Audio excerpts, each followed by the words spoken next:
Welcome to episode 289 of the Center Ring Esports podcast presented by Alt. Yes, this is going to be the best episode ever. We have our third installation into our documentary review series, League of Legends Origins. It's on Netflix. If you did your homework, we are talking about it today. Also, Nintendo kills Big House and hates esports. We'll discuss that as well as some e-news to wrap everything up with. But before that, let's tell you about Alt Esports, the show sponsor. That's ULT Esports. You can go to altesports.com. Get your best looking esports apparel that the world has to offer. Their newest collection, the Reset collection. Not out just yet, but I've seen some teasers. If you look on their Instagram, Twitter, they've kind of teased things out. Looks bad ass. Kind of like I'm no designer, so don't let me tell you what design looks like, but kind of like a 90s grunge tie-dye look. Nate might be yelling at me right now for saying it looks like that, but that's what I would say, but I'm no fashionista. But Alt makes me look like one. People see me walking down the street and they're like, damn, do you pay for someone to make yourself look good? And I was like, no, I just bought Alt. So you can make yourself look good also at altesports.com. Hey, this is Mango. You're listening to TSR. TCR. TCR? TCR, the Center Ring. That's what I said. I did say TCR. Okay, so let's start.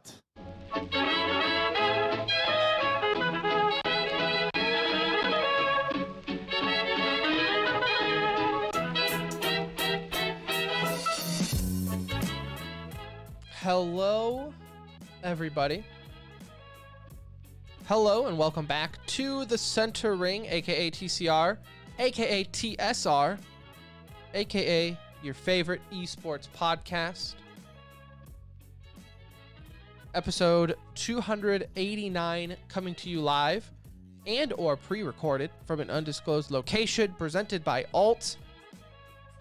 Go ahead and follow us on Twitter at the Center Ring. Join our Discord. The link is in the description there for you.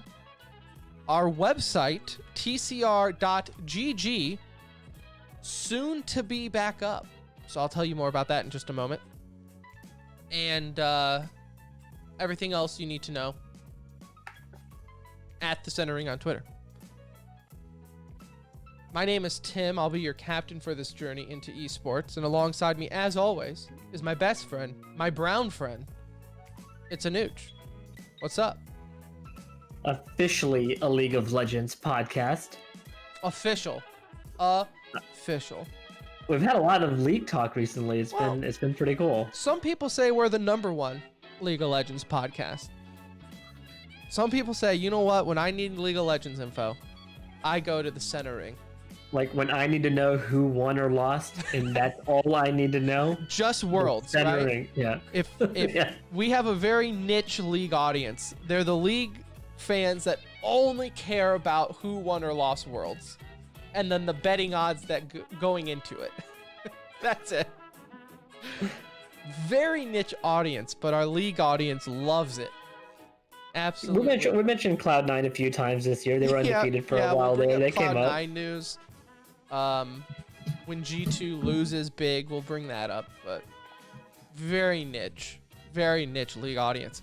But we have some League talk today as we talk about League of Legends Origins, the documentary on Netflix. So hopefully you, the listener, the ringers at home, did your homework.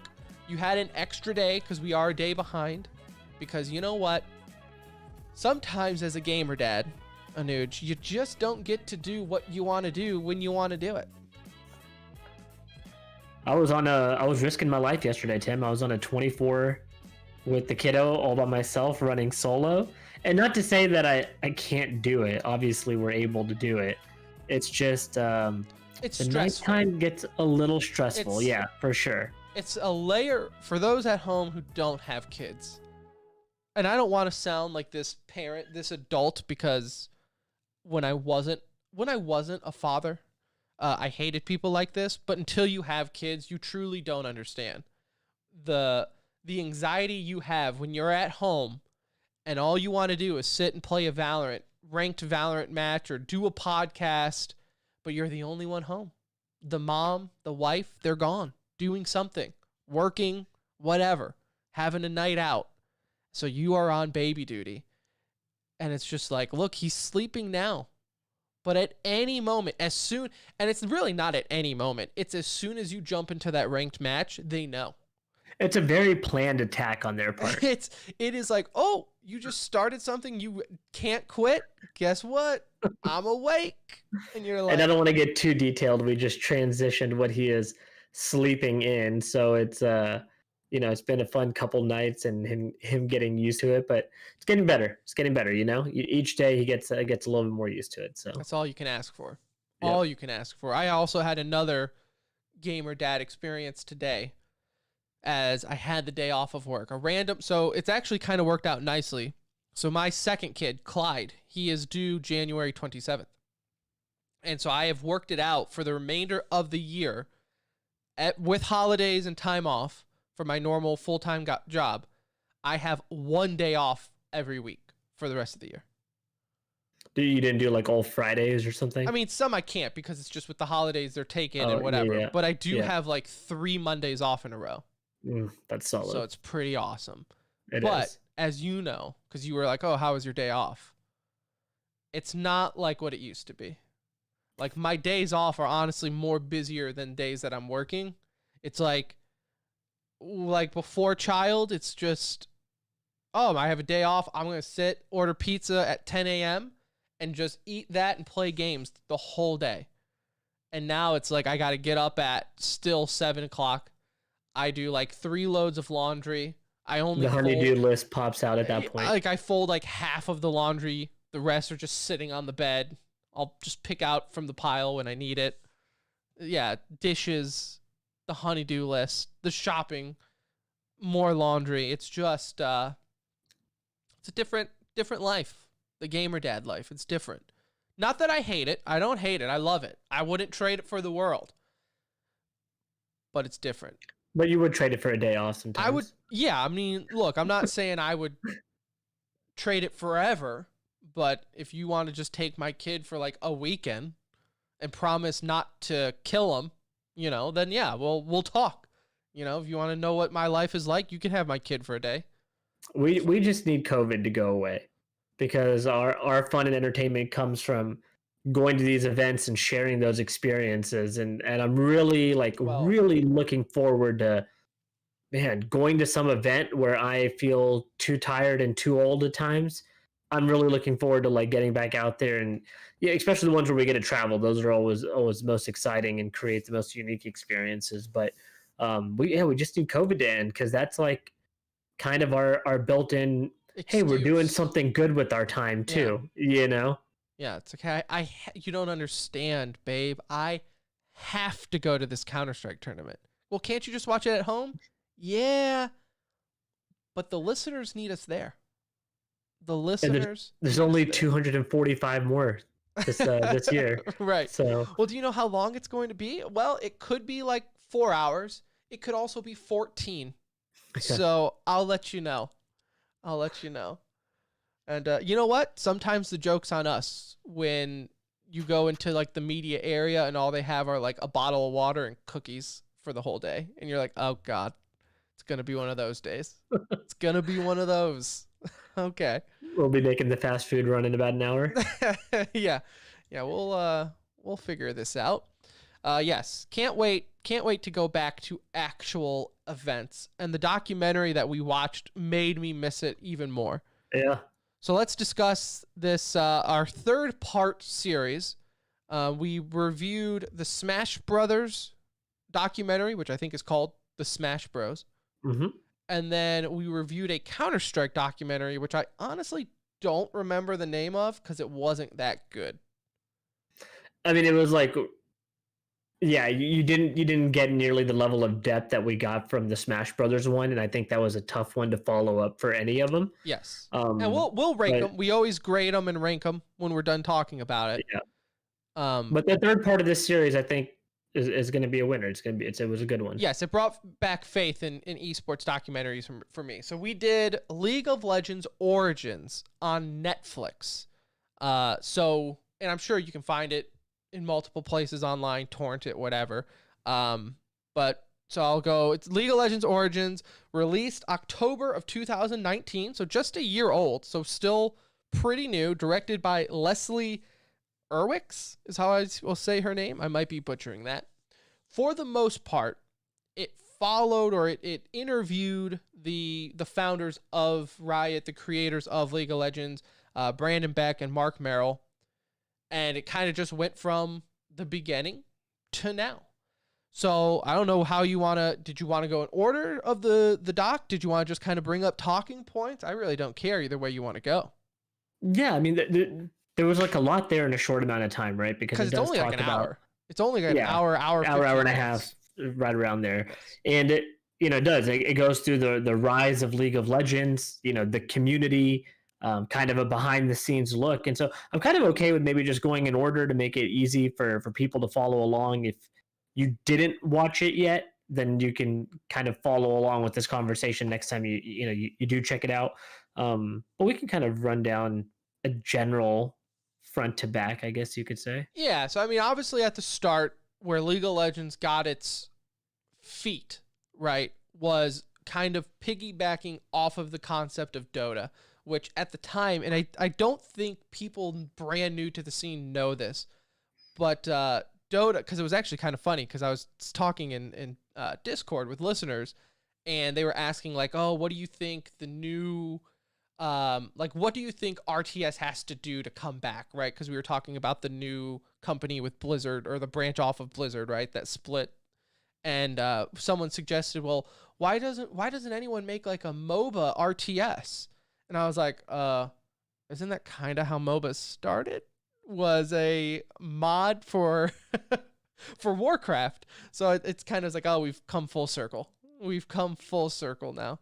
And so I don't think people realize that. I don't think people realize, like, Dota, the first Dota, was not a standalone game. It was a modded game mode in the original Warcraft, thanks to its very freedom of choice map creator and game mode creator. So that's what kind of started this MOBA genre. Well, then these guys, Brandon Beck and Mark Merrill, said, they met in college, fast forward to that, everything there, said, well, why don't we take that and make a standalone game from it? Yeah, and it is crazy to think how neither of these guys are like software engineers, right? Like, they're not the ones hands-on coding or developing the game. They were able to just take this concept, and I know we say like, oh, League of Legends copied Dota, but League of Legends was like the first standalone MOBA that came out, right? Like that was the whole point of the game was around Summoner's Rift and their game. And so I thought it was really cool how they took their idea and like they polished it up so quickly.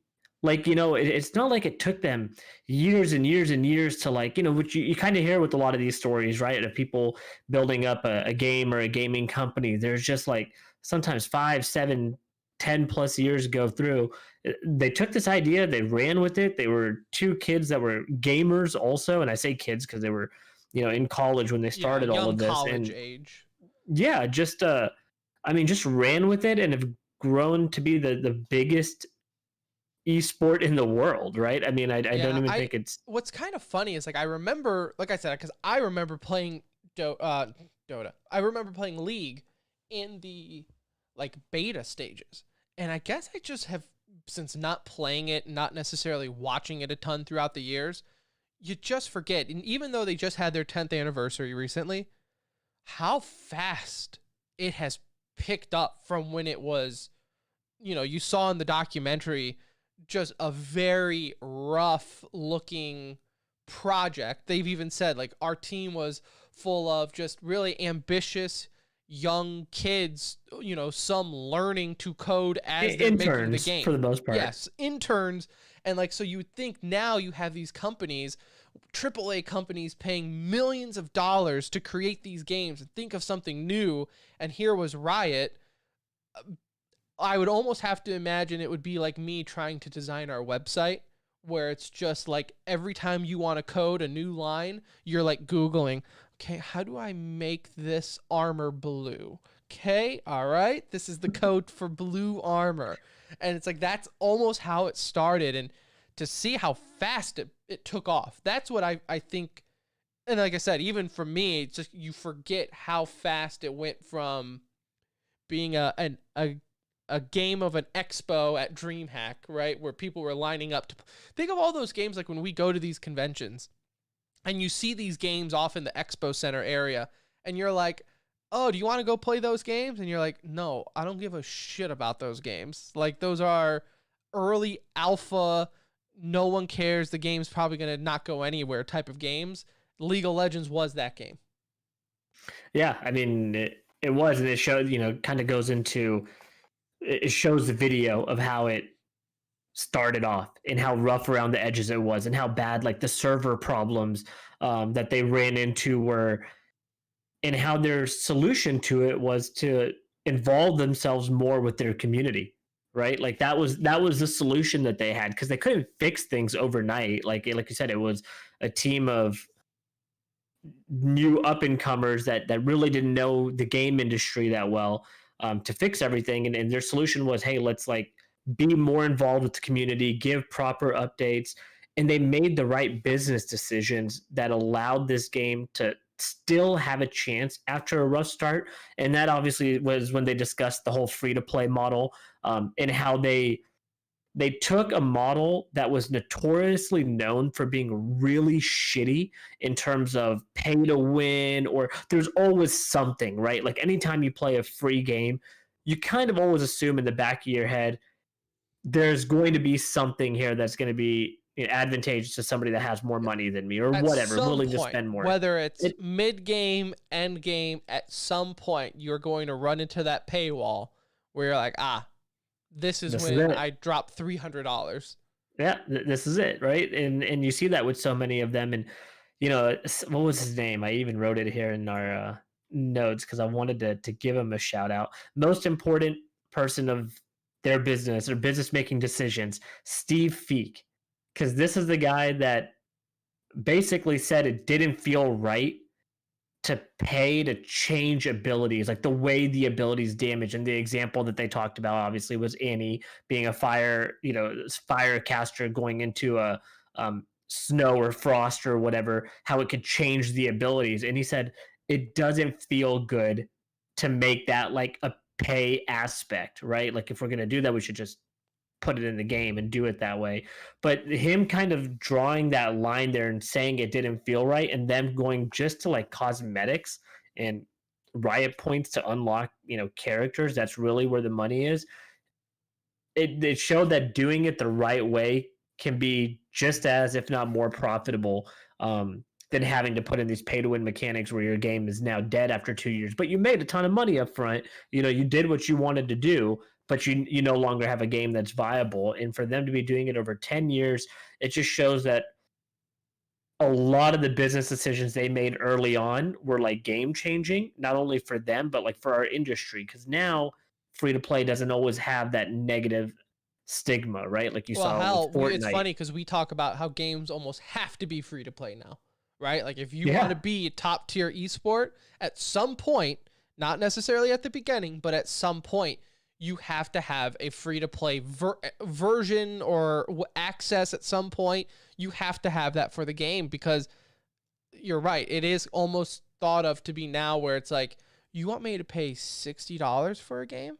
Especially when it's just based around esports and the multiplayer side of it, and then you want me to buy skins? Like, bro, I paid $60 for this game. I should get every skin ever made for it. Like, what are you talking about? And this is more for the developer that's maybe slightly unproven, right? Like, if because that's what came out Riot with another was. game and they want to charge for it, like, people are going to go buy it, right? Yeah. But if you're in the position that League was in at the time, and you kind of just drew out the perfect roadmap for people that need to build up a fan base and can't expect to make their money I think just it via shows early game on sales. too Riot's mindset of just the player base first. Because I forget at what point in the documentary, but one of the lands, I think it was like in the semis for one of the championships or one of the tournaments, the internet died. Yeah. The internet kept dying and they just couldn't finish that day. So then rather than just saying, sorry guys, internet's dead, can't do it, after like 7 hours of a delay, you got to go home. They said, you're getting all your money back. You're getting $25 worth of Riot points, and go back there to the merch booth and pick out something you want completely for free. Don't worry about it. And it does goes to show, like, and I will say this, okay? This documentary was obviously very, I don't, you know, if it was produced by Riot in the background or whatever, but it was definitely cookie cuttered out. Like, it did not have any of the There negative. were certain things that they did not Yes. discuss, right? Did not discuss. The issues that they've had did not Yes. come up. Yes, this definitely painted Riot as a company that has done no wrong ever and has zero controversy around it. So if it sounds like we're pumping the tires of Riot, it's because the documentary pumped the tires of Riot. We'll get, you know, like I said, we'll talk about everything, but I just want to let our listeners know, if you're like, Jesus Christ, Tim and Anuj, do you not know, though? Do you not know who you're talking about? No, we know who we're talking about. The documentary, though, does make it look like these guys were just, and you know what? At the beginning, I'm sure it was all different, right? So I digress, but it did show, like, think about nowadays when servers go down, or if at an event there's a major delay. I don't think the discussion of free merch or money back or anything probably ever even comes up. Maybe like money back, but definitely they went above and beyond their duty there. And it went from a potential of like mass booing about to be taking place to a roar of cheers throughout the stadium with them yelling Riot's name, right? Like, and it was a small thing, right? Like, I mean, giving away, we've seen the merch shops at a lot of these events, like, they have cool stuff in them, but it's not like they have millions and millions of inventory. Like, it's fairly limited inventory. A lot of these places get sold out. So it was just a cool thing for them to do that gesture. I think the $25 in Riot points, again, small. Like, it's really small in the grand scheme of things. And you just made a stadium with 10,000 plus, I think, in that instance, like, really happy. So, they you know, for all the troubles that they have, they took care of the player base. Yeah. Right? They might not be handling stuff in-house nearly as good, but what they do for the player base is, I mean, even now is great. Like, even within Valorant, right? We see how they treat the player base, and it's fantastic. And we even saw, like, with League, where earlier on with League, they started out in Europe, and right away they were having server issues. Their partner that they were working with over there said, nope, can't do it until Monday. Well, then right there, Riot was like, well, this is unacceptable. It doesn't follow our philosophy on how to handle our customers and players. Immediately then disbanded that partnership and started their own in-house Riot Europe, right? So I do think it's like I said, I understand people's thoughts on Riot now, right? But like Anuj, you just said, like, even with how we see with Valorant and how quick they are when they do a patch, and albeit it's every single patch seems to have issues, at least like right away, you know, you can see that philosophy from very early on where, hey, we need to make the customers happy, has carried over, 10 years plus down the road.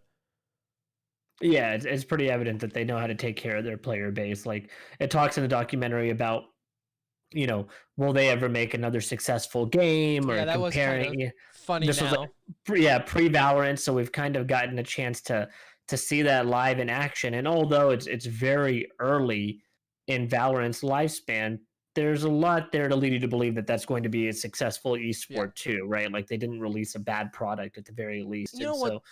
One thing too is, compared to the Smash or the Counter-Strike documentary or any other one that I've seen out there, this one is different in the sense of, like, League came out, and that's one thing that I think I don't like the narrative of this documentary. It's one knock that I would give it, is that the narrative on it almost seems like League of Legends started esports. Like I got that hint at some Well, they times. talked about StarCraft a handful of times in they, there. They kind of tipped the hat towards StarCraft, but sometimes they were like, oh, this esports thing. And although, yes, it's big, to me, League of Legends started when esports was already a thing. Not nearly what it is now. Obviously, we wouldn't have esports where it is now today without StarCraft or League then. But I do forget like how fast like that competitive scene picked up. Like the fact that they looked at season 1, season 2, season 3, they were selling out stadiums.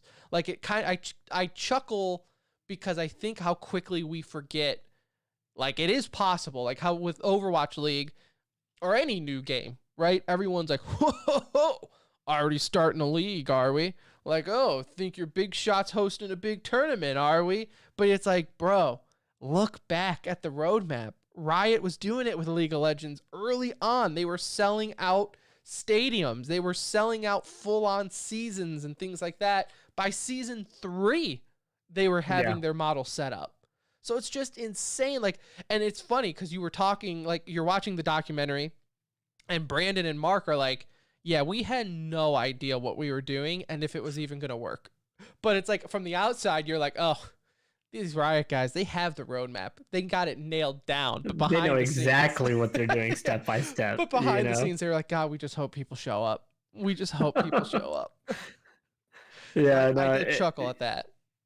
It was nice to see how they kind of manage their events early on, right? And the growth now, like it's crazy to see how they've continuously evolved from like we see season 1, 2, 3, 4, it was, early on, and it's just kind of a traditional esports event.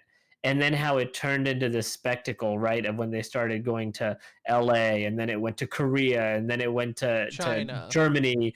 And it was just really cool to see how they've elevated their game in terms of not just the event, but like, the interaction that they have with the live music. And they're so cool with their AR stuff that they do, right? Like that dragons flying around. And it's just neat to see that they continuously evolve.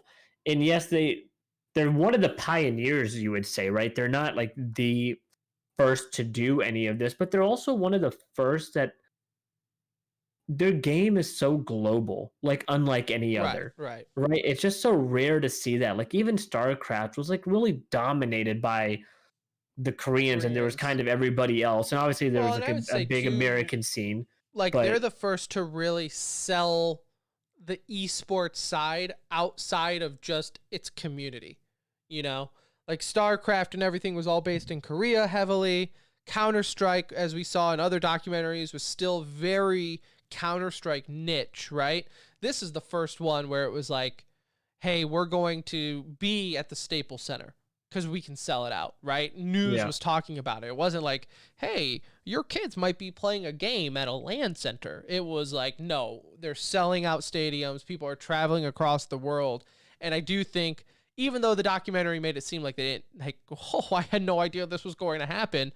I think early on, like there were discussions behind doors where it was like, okay, because they even said like they designed the game to be competitive and played for. They didn't want a game that they played for 12 hours. They wanted a game where you played for 100 hours, right? Yeah. So they did say like the design for the game was to be played competitively over and over and over and over again, like you would a traditional sport. So like they clearly had that in mind of like, we want this to be an esport or competitive. I just think for an unknown developer, an unknown game in what at the time wasn't like a mainstream genre, like MOBA was not mainstream at all. It was getting introduced to the world, it felt like at that point, right? Right. Like, yes, you had Dota, but again, that was a mod of a game. Like this was standalone in that sense. So I think for all of those unknowns, the fact that it was able to be picked up and, I mean, just blasted into the esports world and kind of put it on the shoulders of it. I thought, you just forget that it's been only 10 years. Well, something we've talked about with so many other games is the way they approached it was organic growth, right? Yeah. Like they maybe knew in the back of their mind the whole time, like, they man, didn't this have could be Blizzard's a really budget. good esport, right? Like this could be one of the best esports out there. Maybe they did really believe that from day one, but they knew not to go into this game and bite off more than they can chew. They were already a small group, and so it wasn't like, oh, we're launching this game. Oh, here's the esports scene. Like, hey, let's launch the game and see if this shit works, right? And it did, and it blew up.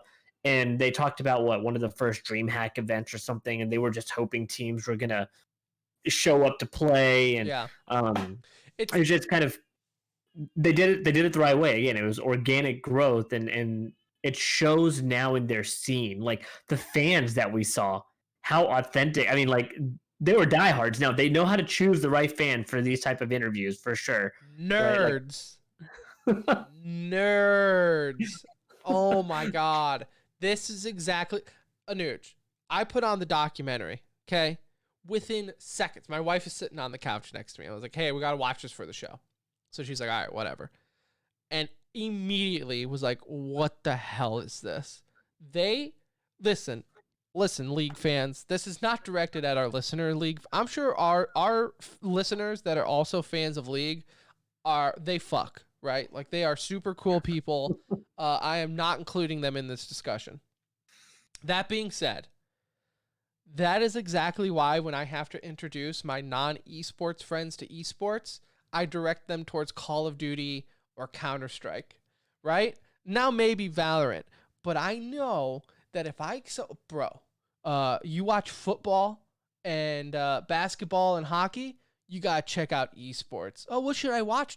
League of Legends. And then they turn on the screen and see a bunch of greasy neckbeards dressed up in cosplay that do not fit you, by the way. They would be like, you're a virgin. You are a virgin. Which community portrays that gamer stigma more? The MOBA or FGC?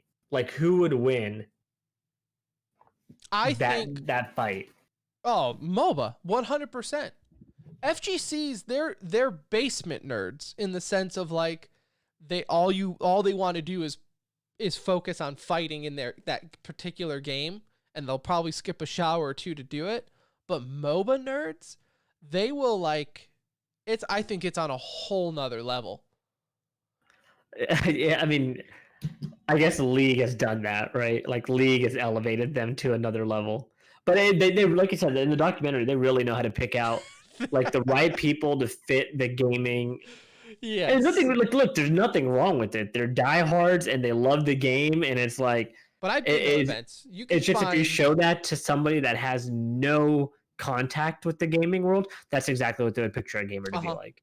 When you think of, it's like, yeah, when you think of a professional gamer, are you gonna pick Pasha, or are you gonna pick some fat kid playing games with a neck beard and hair that looks like it hasn't been washed with shampoo in half a year, right? And that's what this documentary did. This documentary definitely picked some interesting folks to be on camera. That is for sure. I'm sure wonderful people, though. Yeah, no doubt. Like, it's not about the people. It's just they obviously pick the diehards. Yes. As someone, like I said, as someone who is in gaming, I just love when you see the stereotypical gamer and you're like, there we are. We see them at every event, though. That's us. Right? It's not like we just see that at one type of game. No, of course. You know, it's funny because I mean, it's like when I was at DreamHack that one time playing Pokken, the Pokemon fighting game, and that one chick sat next to me, and she was like, "Hey, can I play Winner?" And we were sitting with our buddy, and we were like, "Yeah, hey, my name's Tim, and I'm Tim too." And she's like, "Okay, I'm Shadow Dweller." And I was like, "Okay, lady. Okay, thank you. We're gonna go now. Like, I'm trying to have a normal conversation with you. I tell you my real name, and you go, I'm Shadow Dweller. Like, Shadow Dweller 23XX. Yeah, I'm like, okay. Did you have to do that right now? You couldn't just be like, my name's Mary. Nice to meet you. Like, come on. Please. Can we not do this? But yeah, This is probably a good time to transition into the toxic part of the conversation yeah, which I and was what they just went into. disgusted by. Toxic gamers, man. Can't stand them. Did you see they obviously brought up Carlos. Like this is kind of how this topic kicked off, which I thought was rather funny because as everyone knows, Carlos has, Owner of streamer G2. player, in the past and was known to be a toxic personality. And then they go into, the community as a whole, like how unwelcoming it can be at times, right? Like we've all played those games, but I don't relate any of that just to Dota. Like I think they mentioned it in there also saying that is a gaming issue, which I think is probably very accurate. Like there's Yeah, this is where I felt like Riot was deflecting. This is where you hear all the rumors of sexual harassment and toxicity in Riot's offices and workplace. This is where I felt like Riot told the director, hey, you can do this, but you also have to say these nice things about how we're anti-toxic and anti-sexual harassment in this documentary, okay? Because that's where I was like, okay, Riot. Okay. They've changed their ways, Tim. Uh-huh. Sure. Like we all do. It's funny because when they talk about the toxic side, they try to show the sense of community, right? And how majority of people are good. And then there's like the few loud folks. And I also think that that's like 100% accurate. Like I do feel like majority of the people you probably meet online are genuinely good people. Yeah. But League is like really known for its like toxic comp, I have a lot of friends that kind of don't want to play with me if I'm not consistently playing like at their level type thing, because like, oh, we're gonna kind of get shitted on by everybody in there and it's not going to be a fun experience. Like they kind of know, like you know your place in that game. Yeah, it's just one of those things about gaming. And I don't want to be that person who says it is what it is, but you kind of feel like it is what it is. Well, it's in any game. It's not just kind of League. It's not. I think League gets a bad rap because, again, it was one of the first major free-to-play games that was held at a very high competitive level, with a bunch of nerds. So, like, you actually had to learn the game, right? It wasn't like Counter-Strike where it was much easier to hide your lack of knowledge, but you could also shoot, right? Like in Counter-Strike, you could have zero game sense, but if you were a god tier, just raw shooter, that could cover a lot of it up, right? You could get by, yes, for sure. Right now, we're not talking about playing at a professional level. No, I'm just talking about like jumping into pugs with your friends. Right. Yeah. You could be a top fragger, but then the rest of your teammates, like, Jesus Christ, I don't know how you're top fragging right now because zero smokes. You didn't know the call out. We said rotate and you went like the opposite way. Like, you could have that situation in FPS. With MOBA, I think that's a tad more difficult to hide behind. You really have to put in the research to know at least a little bit about the game. So, because you didn't grow up playing games that way, right? Like that genre of game just didn't exist. And so even movement, if you weren't like an RTS player, movement probably felt really weird, let alone all the combinations of spells. Now let's get into buying of equipment. Oh, now let's talk about the number of characters they have. Like it's very intimidating to get into. But watching it, I did catch myself thinking, I was like, kind of want to go like I want to go play a little bit. Like I want to go jump back in and just mess with it, but then I know where that'll lead me. Like it's not a place I'm glad we did watch it because I needed to watch it to hype myself up for our challenge against Kevin and Free to Play for our show challenge. It is one of those things where I guess maybe as a self-proclaimed toxic player myself, I just let it wash over me. Like it's not just self-proclaimed. Many others agree. Whatever. I think it's just one of those things where it's just, I can mute you and live with it, I guess. I don't know. We've been in the scene too long. Like I think that's more geared towards like somebody new entering what that's are you just gonna not. do, bro? Are you gonna yell at me because I suck at League of Legends? The game's been out for 10 years. I have like a beta account and it's level 6. Yeah, I know. Like, I know I don't know. I'm aware that I'm only playing the free champion rotation. I understand Right. that. Yeah, like look at my account and tell me that I should be good, right? Like, no.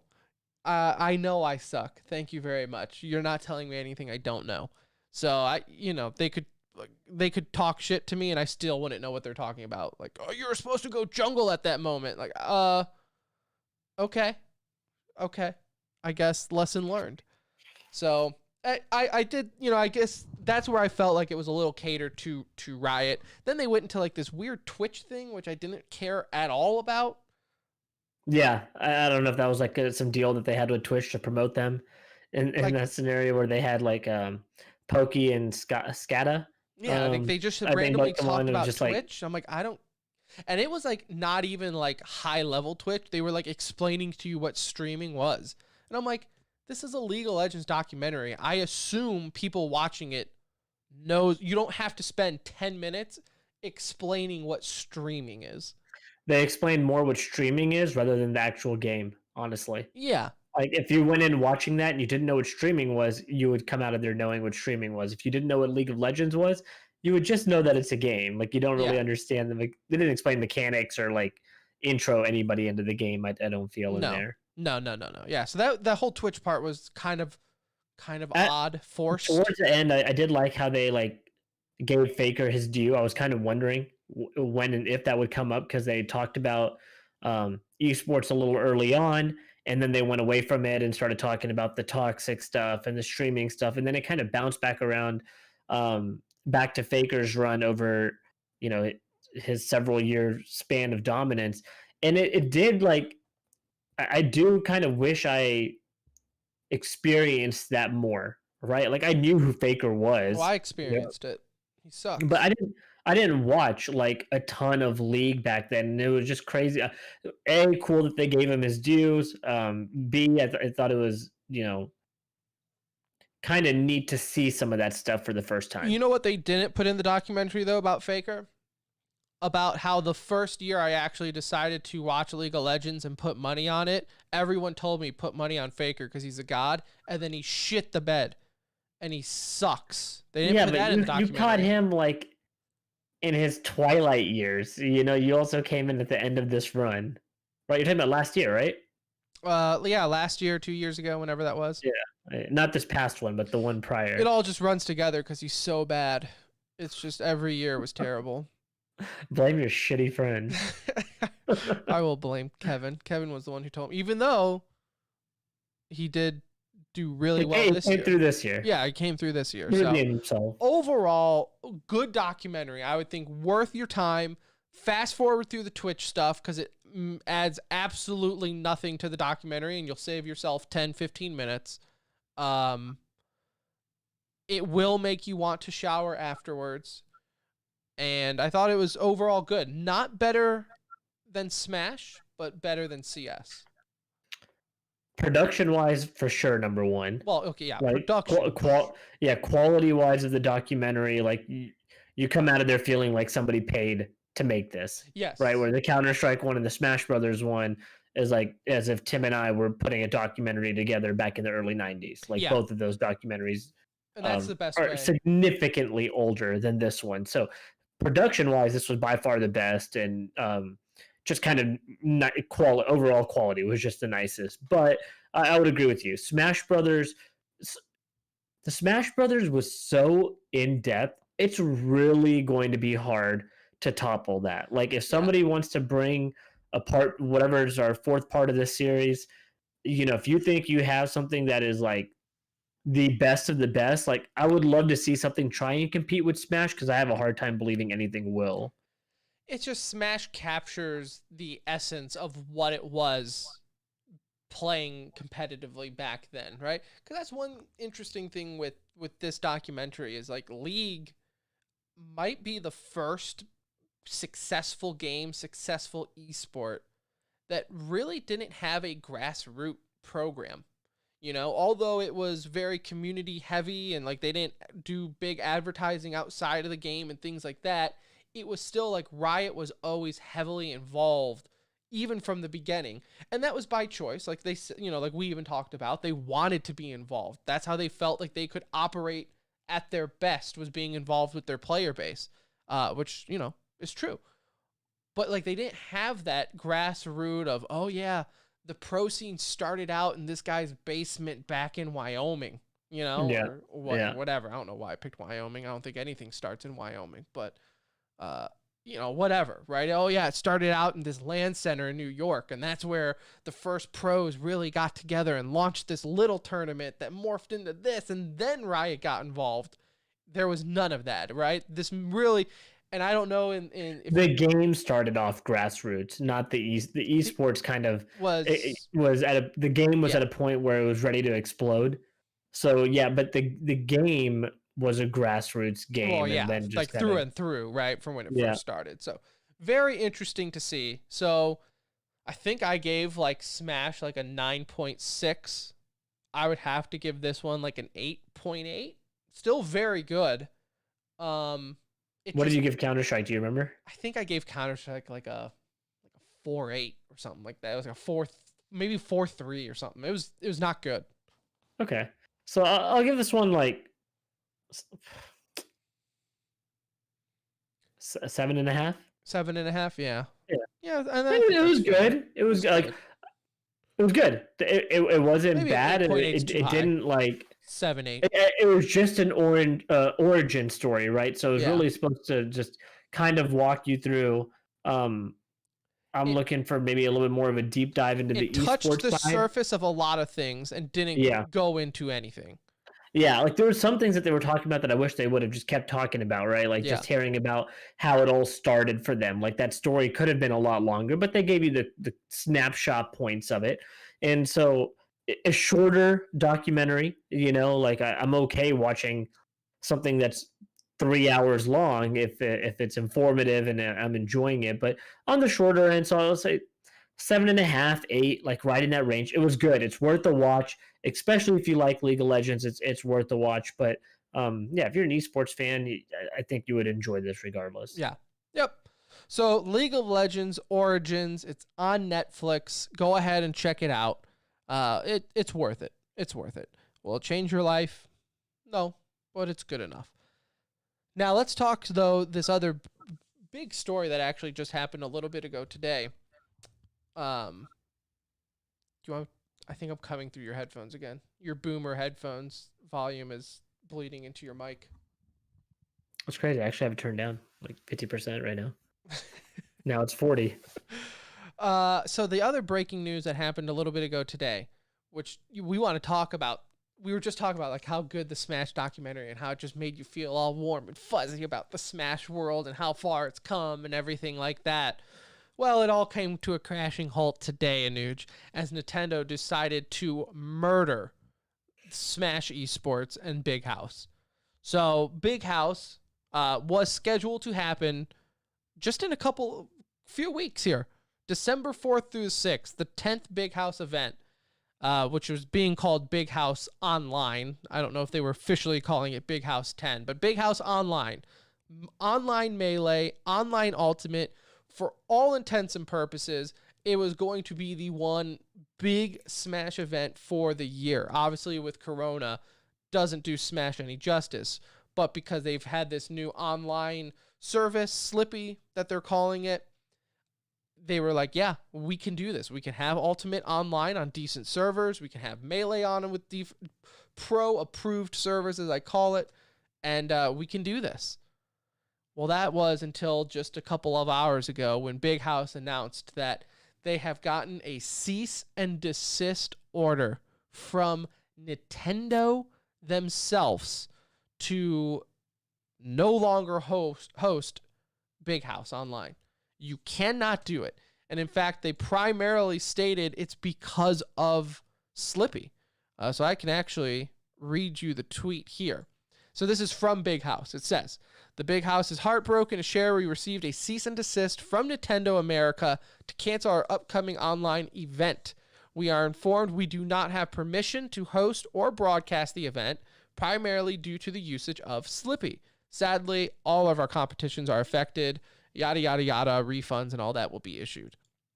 So I think this ultimately comes down to, first off, Nintendo, and I've always said this, are notorious for being so brain dead with how to handle like community. Like even in their own beloved game community, they are just brain dead on how to make the right decision and not look like a bunch of out of touch gaming boomer corporate heads. So I think this is all because of Slippy though, in the sense of Nintendo's like, oh, you want to use third-party servers? Nope, not going to happen. You don't have our permission to run the game. I just don't get what their deal is. I really don't. Okay, so I understand they have the right to do this. And Yes. this is not the first time, right? Like we've talked about this so many times now at this point.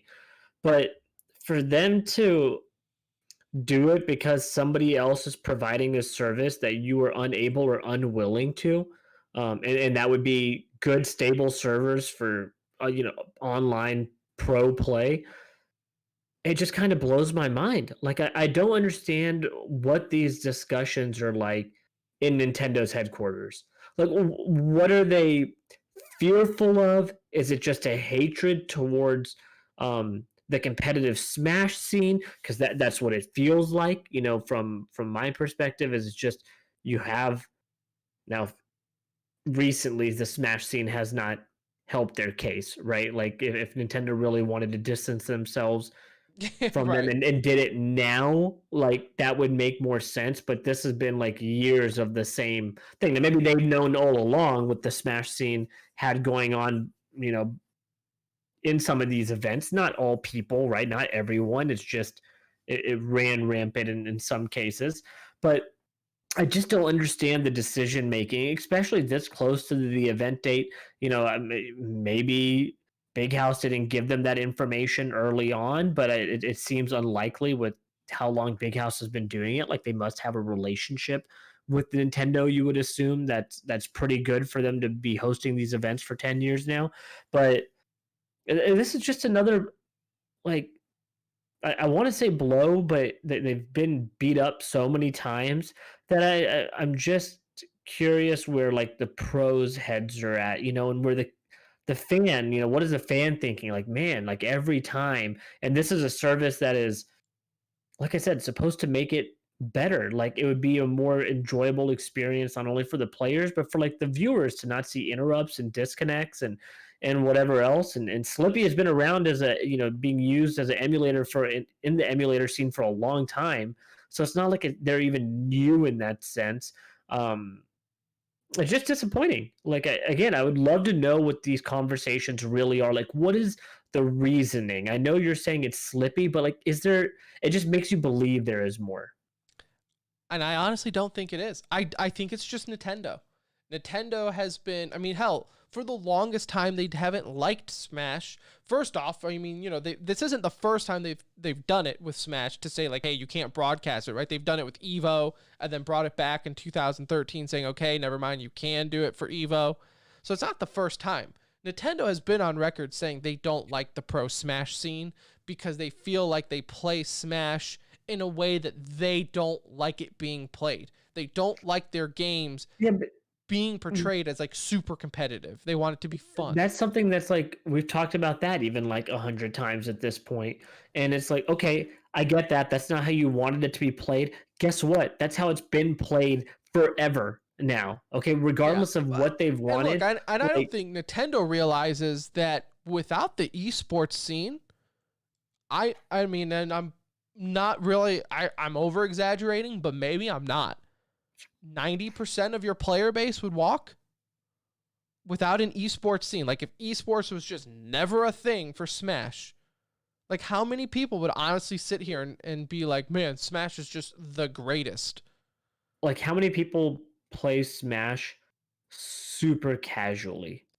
Like with items on, Like, I mean, just really, like, I mean, I'm trying to thinking of all my buddies that that play Smash, and they play it 1,000 times more than I do.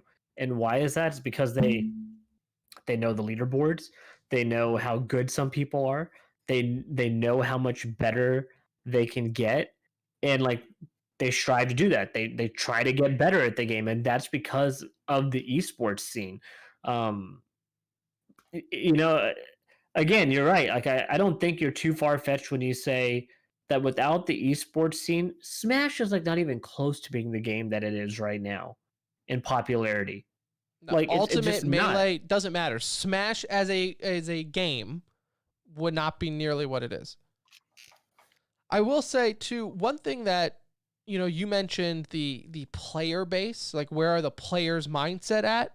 And I'm kind of with you. Like I mentioned before we went live, I want to know where are the tournament organizers' headspace with this, right? This put them at a incredibly awkward crossroads in my eyes, where if you're the big house, you have started, 2011 was your first event. This was going to be your 10th big event, right? For big house.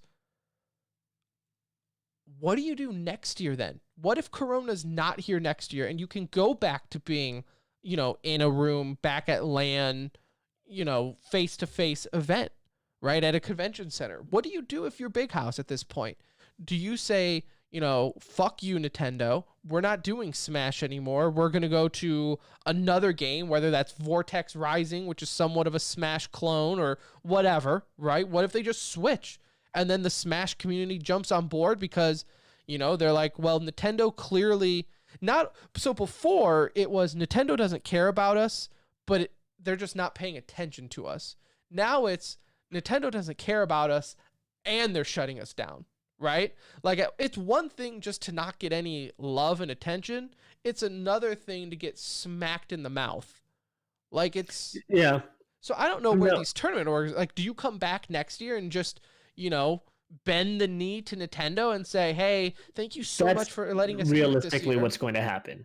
Like that's realistically what's going to happen, Yeah. right? Like they're not going to Smash isn't going anywhere now because the scene has grown into what it is, and people will continue to play it because even though they don't want the game to be played that way, every iteration of the game that they come out with has the ability to be played that way, right? So the grassroots side for Smash is never going to go anywhere, Right. even though the game is not like a grassroots esport. It still has very much a grassroots side to that community. So these TOs will bend the knee because Smash isn't going anywhere.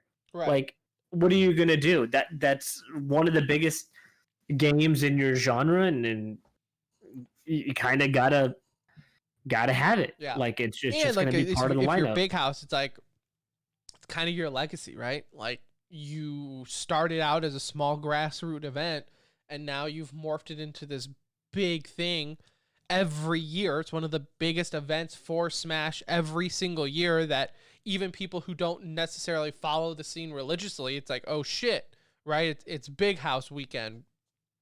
Same thing with Genesis and Evo, right? You have these certain events in the Smash calendar year that, it's going to be the front page of Twitch. It's going to be the most viewed stream on Twitch. And this was one of them. And so now to have it just completely gone, not because of COVID, right? That's the other shitty thing is in a year where you've had to jump through so many hoops and jump so many hurdles to go through so many obstacles to make this thing happen. And when it was announced, everyone was like, oh my God, at least we have Big House. And then for your one roadblock to be the absolute worst one to hit, it wasn't connection issues. It wasn't East Coast, West Coast connection. It was the developer. The developer was the one who pulled the kill switch and shut the whole thing down. That's a real shitty feeling, and almost like it really makes you open your eyes and wake up in esports and be like, shit, I guess this could technically happen to any esport. Like you almost should feel happy about Overwatch League or CDL or Valorant, like games that the developer does run the league, in the sense of, well, it's like, well, at least I know they care, right? At least they're going to be the ones working their hardest to make it work, as opposed or to... at least we know they like money. Right. Like I would rather have a greedy developer run their own league, but still have an esports scene, than Yeah, like- Nintendo, who's just dumb. Yeah, that's what it feels like. It just feels dumb, right? Like if you don't invest into it, the whole thing, if you build it, they will come type thing. Like you have to be willing to put in the work to reap the rewards. And you're right. Like games are super fragile in the sense where it is so heavily developer controlled, and as it should be, it's their game. They can do what they want with it, but most of them are not idiots. Yeah. Like they're not. They're very much okay with the idea of expanding the game and catering to certain audiences because they know it'll help grow the game. And Nintendo is just yet to realize that. And look, for as many things as Nintendo does right, they don't know how to do esports, and they haven't figured it out. And At all. It doesn't seem like it's happening anytime soon, especially after a decision like this. I mean, it's just like when Ultimate first came out and Nintendo was like, hey, we're going to host some Smash tournaments. And everyone was like, oh, man, Nintendo hosting Smash Ultimate tournaments? This is the greatest news ever. And then they released their rule set, and they were like, and we're going to have items. And everyone was like, and we're back. Yeah, and it's the same as it's always been. We're back, Nintendo. Thank you for reminding us that you guys are just completely clueless, incapable of understanding how your esports and game work in that sense. So I don't, I feel for the Smash community. I really, really do. Like 2020 has sucked for a lot of reasons, but for the true and clean Smash fan, it has not been a good year at all. Yeah, everything included, right? Not just this instance. Your bookends are COVID was the best thing that happened to you as a Smash fan. Yeah, when COVID is the best thing that's happened to you this year, it's been a rough year. Like your bookends for 2020, you have COVID in the middle, and on each side you have rampant pedophilia and raping going on, and now Nintendo hates you so much they're shutting you down. Like, what a year for Smash. Just thoughts and prayers for our Smash community, because damn, you have had a rough. They've had it rough. You've had a rough for sure. 2020. So, we'll see. I mean, maybe something can still be round up. It seems pretty. I guess when you get a cease and desist, that's pretty much the nail in the coffin. So, I guess there's always 2021 for Smash. Anything else on that though? You good? I'm good, and it gave me an idea for the Timmies, so there we go. Hey, speaking of the Timmies, thank you for reminding me. We pretty much have our categories done. Nominees, some winners already picked out. So if you have categories and you still want to get them in, really up until the day that we record it, because we're going to pre-record it this year and play it pre-recorded. Up until we record, you can always get a nomination or a category in. Like, even for ones that we have announced nominees for, if you're like, oh, these are great, but you forgot this, then by all means, like, we will add them. So still let us know. And other than that, I shout out to one listener. He did suggest, I just wanted to address this. He did suggest a category for biggest dick play of the year. Because, of course, we always have a big dick play in shows and things like that. Next year, you will get credit for it. The thing is we're really bad at keeping up with shit. So next year, we have a document that as the year progresses, we are going to put in that document. We just can't think back and think of all the big dick plays for 2020. It's too hard. So we could go through and watch a bunch of other YouTube highlight reels, but hey, look, or if you want to make a list for us, right? If all of a sudden you know some, let us know. But for now, we'll have to do that for next year. Other than that, the website I mentioned earlier, before we get into some e-news, I'll just do some house cleaning for the show. Our website, tcr.gg, it's been down for a while because I've been quietly, very slowly working on it behind the scenes. I think I finally got it to what I like. So we will start having that back with the videos and things like that. We're also, though, going to start blogging. So we will have our own TCR esports blog on the website as well. Anuj will write stuff. I'll write stuff. We'll have guests writing things. If you want to write on the blog, let us know and we can discuss that as well. We're pretty, obviously, the show. We're pretty laxed. We're pretty chill about that type of stuff. So if that's something that interests you, let us know, and we can go from there. So I think really within the next 24 hours, the website should be a thing again. So I just have to wait for the domain to connect with the link, and then we're good. So I think that's hopefully it's better than or easier than Twitch and affiliate status. So. It's 100% easier. You know why? Because they actually give instructions on what to do, and it works. So there you go. There's a better chance that Twitch collapses on itself before we actually get our affiliate status and sub button figured out. There's a very good chance that happens.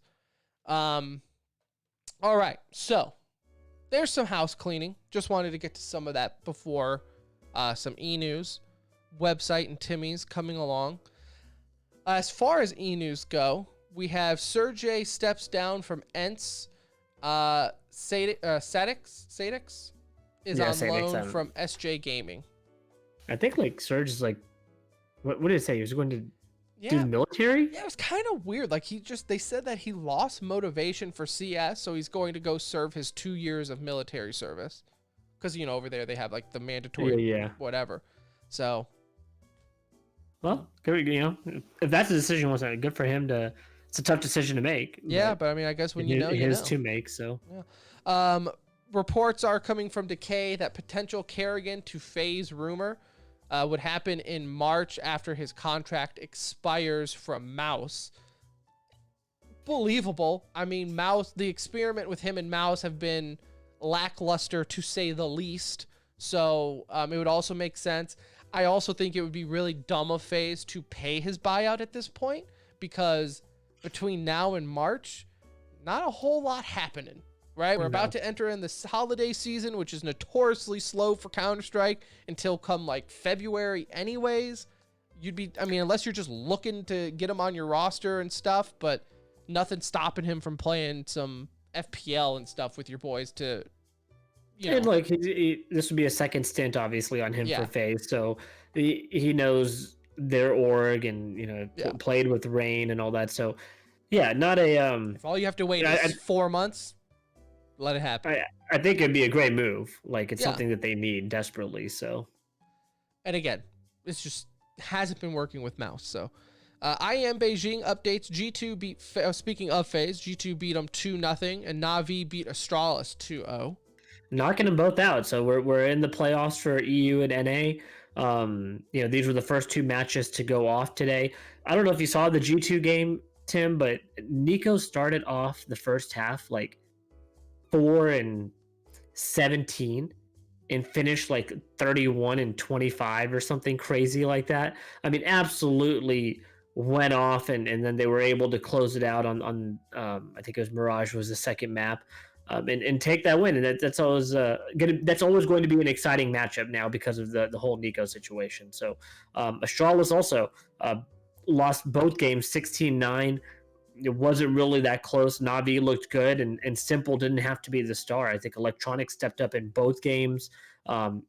Simple was fragging out too, but he wasn't doing it solo. So FaZe and Astralis both eliminated from IEM. And Flusha has been convicted of tax evasion. He must serve 120 hours of community service. When I first read this headline, the 120 was cut off and it just said must serve 12. And I was like, oh my God. But 120 hours of community service, it's about time Flusha was guilty of something, right? All the accusations around him for cheating.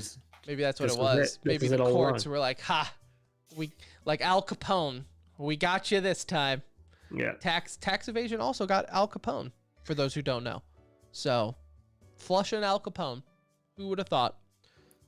I wonder how much, like for Flusha, right? Is it real tax evasion, or are you just an esports guy who had no idea you actually had to pay taxes? Yeah, probably a little bit of both. Yeah, that's what I'm gonna assume he just probably doesn't know. Which I don't blame you, because if I'm getting taxes and I'm traveling the world, getting paid in different countries, sure, your taxes are a mess. So, yeah, happens to the best of us. In Valorant, the First Strike NA updates here. We have some as group play started. Group A, Cloud9 falls to Space Station Gaming in the opening round. Now they're in the decider matchup to qualify. So again, Cloud9, they looked so strong in, I almost called it Nerd Street. First Strike qualifiers. That's a mouthful, but kind of coming back down to earth as Space Station beats them. Get that? Yeah, no, they'll either be in a rematch versus Space Station or Luminosity. So, and that'll be to qualify. Group B might have been the group of death going into it. TSM beats NRG and Anbox defeats FaZe. Yeah, now obviously Anbox and NRG are both playing in the elimination matchup, and the winner of TSM and FaZe will advance. You would expect to see TSM, take that matchup, and then FaZe being in the elimination match. My guess would be against Anbox, but we'll see. Group C, Complexity is out already after losing to Moon Raccoons in the elimination matchup after they both lost their opening round game. Moon Raccoons, again, we've mentioned them now a few times on our show. So if all of a sudden they blow up, I think we deserve credit. 100%. That makes sense, right? Because we've talked about them enough to be a team that you should probably keep an eye out for. So I'm happy for Moon Raccoons, if only because it makes us look smart. And look, it shouldn't be a surprise if they're winning anymore. They've done it consistently now for quite some time. So not a big shocker to see them take out a team like Complexity, who we really haven't seen win many big games yet. Still Orgless too, Moon Raccoons. Yeah. Or at least Orgless in the sense of not a big org, right? Yeah, at least not a big org. Is Moon Raccoons like an official org, or is that a placeholder name? Would be the first time I've heard of them. I can never tell anymore. Back in my day, Anuj, okay, when the Center Ring was when our team name, right? We used TCR as our team name for Halo and stuff. We didn't have like a full-on social media guy with official logo made from some dude on Fiverr to make us look professional. Like, it was like you put your clan tag in front of your name and that was it. There wasn't many options though. Kids these days can make their high school clan look like their FaZe clan, Yeah. They make it happen. I'm jealous. It's not like what we had. And in Group D, T1 beat Dignitas, Immortals beat Pittsburgh Knights. And Dignitas actually just knocked out Pittsburgh Knights here in the elimination. So Dignitas moving to the decider matchup of the losers bracket, and then the winner of T1 Immortals will have qualified with the loser playing against Dignitas there. There we go. Reckless in League of Legends has decided to step down from Fnatic, and at least we had quick resolved on where he's going as he is moving back to G2. 8 years, 26 first place finishes with Fnatic. So again, we're seeing some big free agents. He'll be filling in Perks' spot, and he's going to be hated by a lot because you just went to your rival in EU, and so that's going to leave a bad taste in a lot of people's mouths. I'm sure it's probably going to even be hard for some G2 fans to sit there and root for him because all these years they haven't. But look, at the end of the day, he got to keep his Gucci Fnatic watch, so it was a win-win. And in other news, North's CEO steps down as the org is looking for more investors. I don't know if that ties in with why he stepped down, but he was only on the job for like a year.